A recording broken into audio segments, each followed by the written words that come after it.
Welcome back to RSG Online 2021 students. Hope you are all doing good. And yes, this is my 10th video I'm making on the session The Recent Trends in HRM. Students, we just discussed in our earlier sessions relating to the role and responsibilities of HR manager. And in this session, I'm discussing on the recent trends in HRM. And as you all know that this is relating to the subject human resource management, which is in the course BBA affiliated to Bangalore University. Now let's start.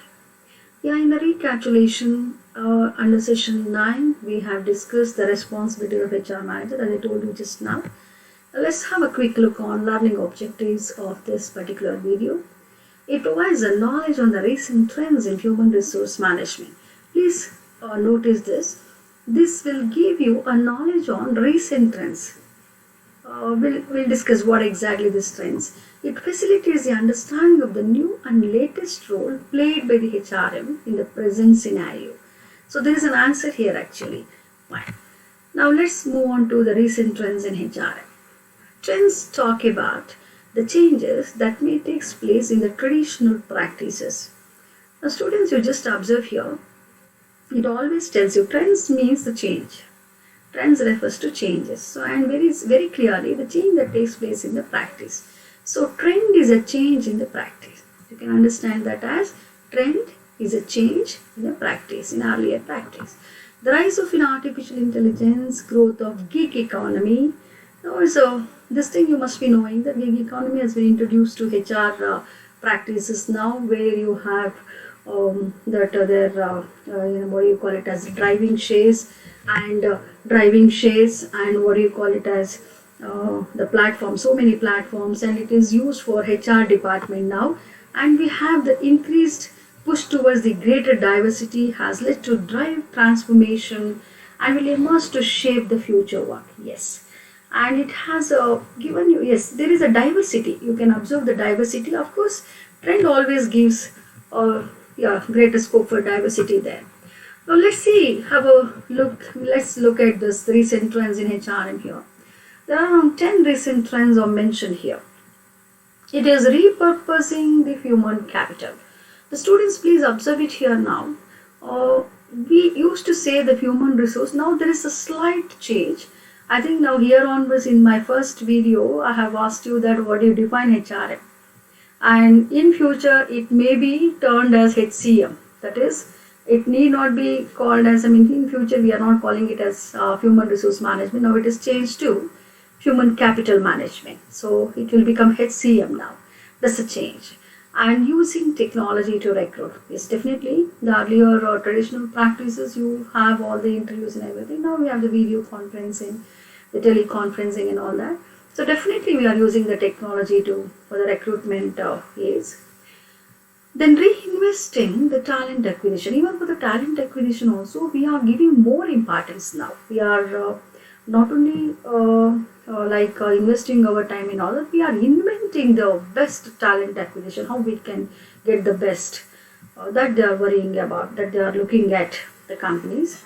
And we have the introduction of HRMS. HRMS introduction is nothing but Human Resource Management System Introduction. What exactly HRMS means?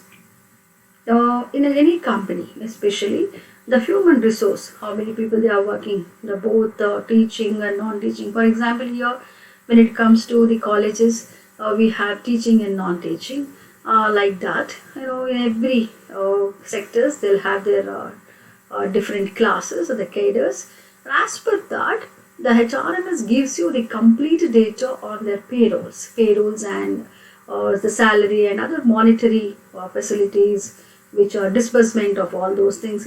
We will get a better information here in HRM. It's a beautiful introduction, in fact. And HR functions, that definitely it is relating to recruitment and placement and all that. There's a slight changes we are seeing. HR analytics, that I wanted to tell you a little about it.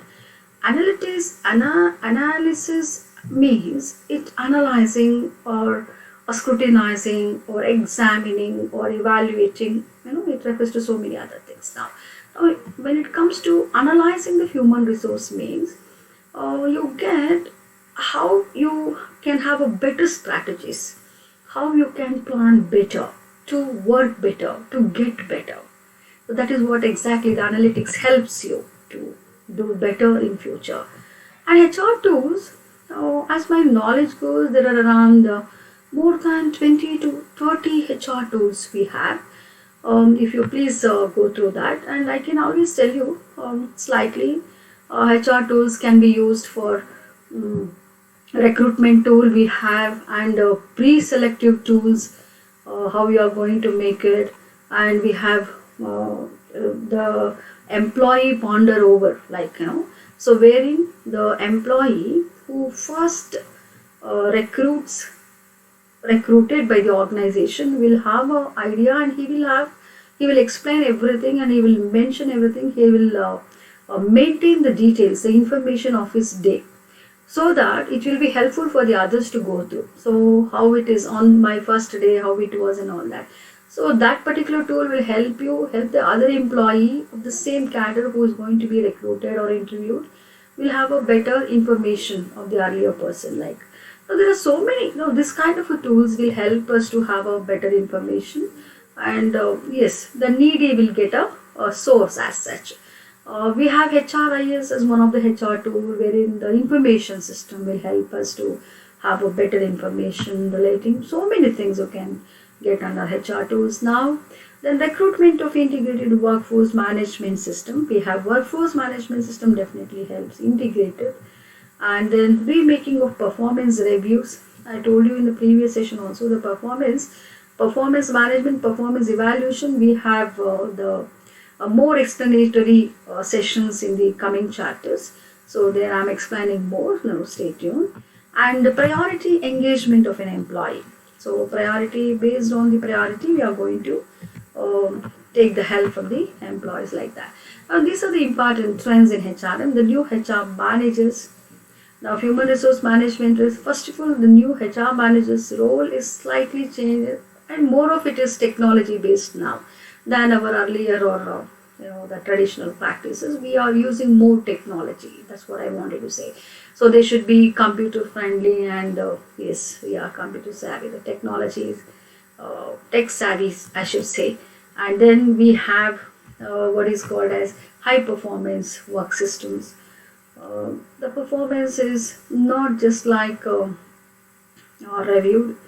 It will also have the core, the peer reviews you will have, so that the performance target will be very high.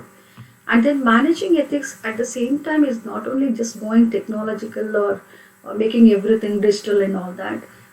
It is just professionally also they should not cross the limits of ethics. That's what exactly managing ethics here.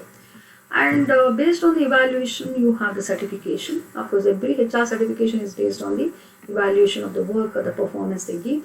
And evidence-based HRM we have here. And in earlier days, most of the time the work, whatever they done, most of the times it was being erased, or they just neglected or whatever. Now it is, everything is computerized, and you are taking the help of the technology. So you get everything is evidence-based, in fact. Yes, you are watched by every kind of the control system. Then strategic HRM tells you that you should come out of the various positive strategies, so that you can design your target according to the need, and you can always finish it on time. That's what exactly the main part of this. So these are the various trends you can think about. Now this is the references I have made, students, for your understanding, and let's move on to the multiple choice questions. Now the first question is, which of the following training programs is meant for a new employee? Training programs for, yes, sensitivity training, apprenticeship, induction, in basket. Actually, this is sensitivity training is a training which is given in the before taking any such kind of a recruitment. They should know what exactly sensitive training. It is after that, once he is recruited. Apprenticeship is also once everything is done, that is appointment is, everything is done. In basket exercise gives them that how to do their task on time and all. So induction training is the beginning training. Induction is an introduction, actually speaks about. So we can say that definitely for a new employee, the first thing is induction training. Yes, under induction, he is going to be introduced to everyone, and he'll be introduced to the company and its atmosphere, the infrastructure, and everything. So induction is the answer. So the answer must be C. Let's move to the second. Which of the following is not a method of dealing with resistance to change? Okay, there are so many methods to deal with the resistance to change. Now, see the people. What is resistance? A stopping to accept, stopping to follow. Change is a trend, as we have discussed in this particular. This is relating to the change or a trend. So people definitely resist whenever there is a change that is introduced in an organization. The first, very few may accept, but most of the majority will resist to change. In such a situation, there are so many methods to deal with such kind of a resistance. What we are supposed to do is, we need to educate them. Education and communication. You need to communicate, you need to educate. And participation makes them that all the employees make them to participate in your change. And facilitation and support helps to give the, what kind of a facilities you are going to give after introducing that particular change, and how it helps them, and all those things, that is the methods which are positive, which are positive. There is one thing called coercion and punishment. I am definitely not. See, this is coercion and punishment is something negative. So hence I can take this here. Which of the following is a method of dealing with the resistance to change? If that is the case, I could have answered all the three, or so it should be all of the above. But here they've asked for not a method of dealing with the resistance. So hence it must be D. Yes. Because people often definitely resist to change. We need to educate them. We cannot punish them. The next one. So the students, we have come to the session outcome now. The students shall come to know about the research that takes place in the field of HR. It facilitates the understanding of various functional areas where the changes might have an impact on the traditional practices of HRM practices, and gives scope to ponder over the solutions to manage with the changes conveniently. So I hope this video is helpful and you have understood the concept well. And if you have any doubts or any more information, if you really need, please feel free to express it, and stay tuned to RSG Online 2021 for further sessions and various other concepts understanding. Stay tuned.